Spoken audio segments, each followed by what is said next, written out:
Hello everyone. Let's discuss about gel permeation chromatography. This is also known as size exclusion chromatography, molecular exclusion chromatography, molecular sieve chromatography, and gel filtration chromatography.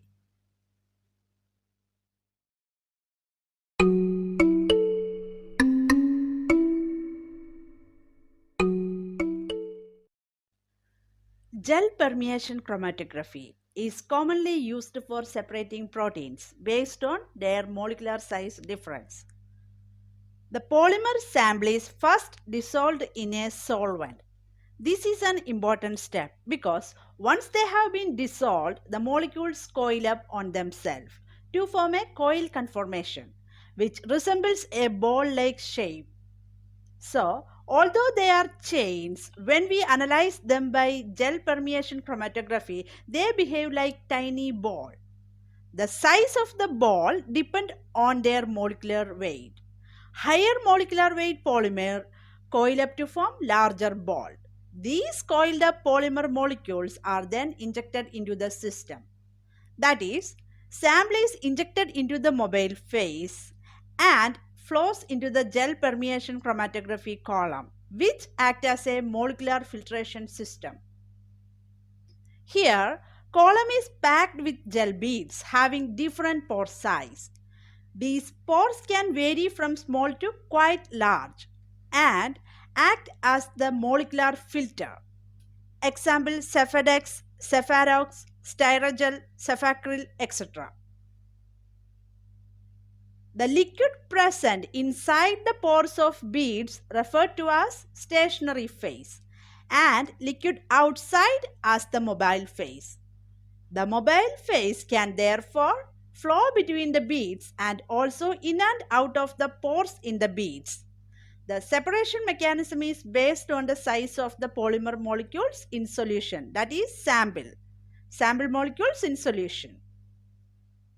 The mobile phase carries the dissolved polymer molecules down the column. Here, several things can happen.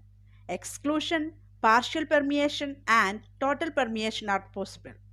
Observe this gel. You can see larger molecule, which is red in color, completely excluded from the pores. If the polymer coils are much larger than the biggest pores in the beads, they cannot enter the pore. So, the larger molecule pass through the interstitial spaces between the beads. Larger molecules not entering into the beads. They pass through the interstitial spaces between the beads. If the polymer coils are little smaller than the biggest pores, see the blue one.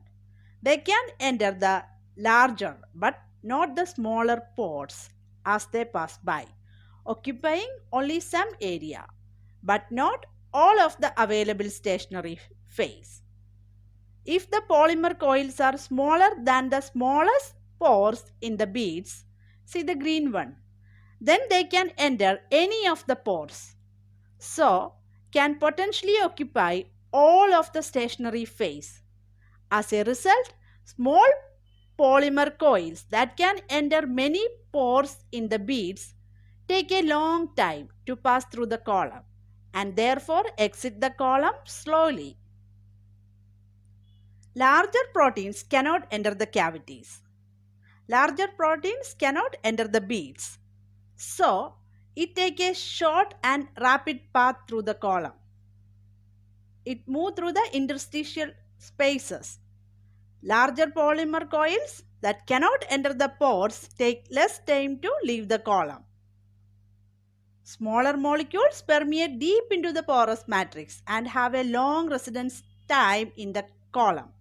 Small proteins enter the cavities and migrate through the column more slowly. So, largest molecule elute first, smallest one elute last. Next video, we can discuss about how to calculate molecular weight of the given sample. So, please subscribe and never miss an update from CSIR at home. Thank you.